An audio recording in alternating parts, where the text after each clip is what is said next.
Pessoal, agora eu quero falar um pouquinho mais com vocês sobre esse sistema de feedback. O que é isso?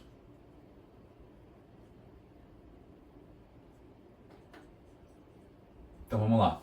Como eu vejo mais nos livros a palavra feedback, eu vou usar essa daqui. Mas entendam que é a mesma palavra de retroalimentação. Feed, né, vem de alimentar, alimentação, back de voltar, retro, né? Retroagir, etc. Então, feedback, retroalimentação são a mesma coisa, é só a tradução do termo, só para deixar isso claro também, tá certo? Como eu estou falando aqui de sistema de feedback, eu estou falando de eixo de hipotálamo, hipófise e tireoide, isso aqui serve basicamente para a maioria dos sistemas hormonais do nosso organismo. Então aqui eu vou estar falando principalmente de um feedback negativo, tá certo? Por quê? Então vamos lá. Já vou fazer essa explicação para ficar mais claro. Sistema de feedback negativo, numa questão mais conceitual, é quando a liberação, a quantidade de um determinado fator, certo? Quando está em excesso ou quando está muito baixo, vai estimular para que haja algum mecanismo fisiológico para que volte ao equilíbrio. Então digamos que eu tenho uma linha de base, tá bom? Vou botar aqui uma linha de base. E digamos que tem um hormônio que está muito baixo na linha de base, está um nível reduzido. Vai haver um feedback negativo para que o nível desse hormônio suba até atingir uma linha de base de homeostase, de equilíbrio. Agora digamos que eu estou com um excesso de hormônio, o nível dele está muito alto, está acima da linha da homeostase, de base.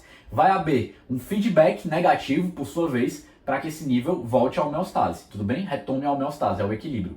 Então entenda isso, feedback negativo é essa busca pela homeostase, pelo equilíbrio, tá? Eu já vou explicar isso aqui um pouquinho melhor, estou só dando os conceitos, porque também não vai aparecer muito aqui e é um caso mais raro no nosso organismo. Tem algumas exceções, como a questão da ocitocina, que vocês podem encontrar na literatura, o estímulo do estrógeno em relação ao FSH e LH, que eu vou comentar em outras aulas, que isso tem relação mais com feedback positivo.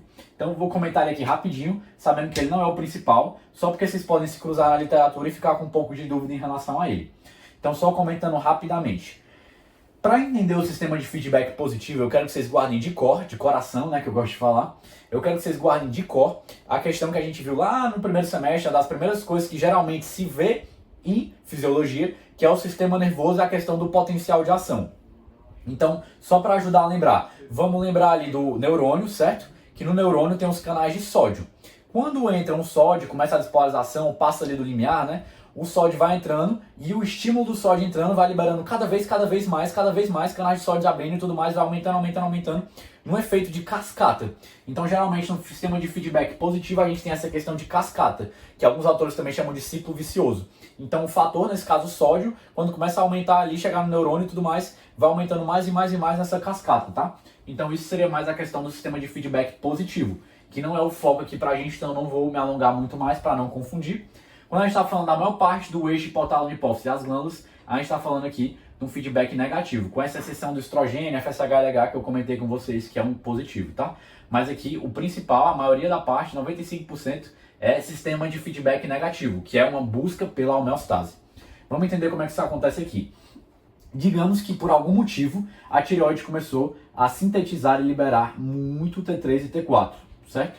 Então ela começou a sintetizar e liberar muito T3 e T4. Ela está acima da linha de base, está um excesso de T3 e T4, a gente está fugindo do equilíbrio. Então vai ter um feedback que vai ser exercido pelo T3 e o T4, aqui na hipófise e no próprio hipotálamo, tentando o quê? Um feedback negativo para quê? Para que diminua a liberação, a produção e liberação de TRH pelo hipotálamo e de TSH pela hipófise. Vocês concordam que faz sentido? Por quê? Porque se eu estou com muito T3 e T4, eu não estou precisando mais de TSH e TRH, enfim, TRH e logo em seguida o TSH, né, por consequência agindo na minha tireoide, porque eu já tenho esse excesso. Então vai ter esse feedback negativo para que diminua a produção e liberação de TRH e TSH, tudo bem? O nome desse feedback negativo que se dá do T3 e T4 em cima da hipófise do hipotálamo é o que a gente chama de alça longa, tudo bem? Agora digamos que o TSH está muito aumentado, começou a uma quantidade muito grande, vou até apagar aqui para não confundir. Eu já falei da alça longa com vocês. Agora digamos que o TSH começou a ficar numa quantidade muito aumentada. O que vai acontecer? Essa quantidade aumentada de TSH vai dar um feedback negativo aqui para o hipotálamo, porque não está precisando tanto mais de TRH.